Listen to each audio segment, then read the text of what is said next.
Walter Lawrence climbed out after him, but I guess he wasn't moving fast enough, because the crew cut took his arm and yanked, and Mr. Lawrence stumbled sideways. The black guy opened the Jag's trunk to lift out 2 shovels and a large roll of plastic. Rossi said, "They're going to execute these people."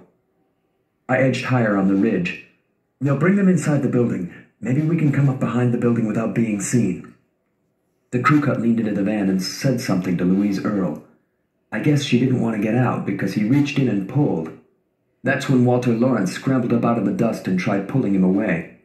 The crew cut guy put a hand on Walter Lawrence's face and pushed. Walter Lawrence flailed backwards and fell again, landing flat on his back, and the crew cut guy took a 9mm from beneath his left arm and fired 1 shot. Pop! Mrs. Earle screamed just as Elliot Truly stepped out of the maintenance shed.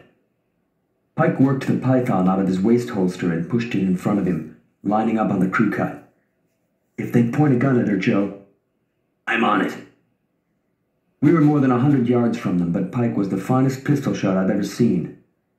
Truly waved his arms, raising hell with Karras and the guy with the crew cut, and went back into the maintenance shed.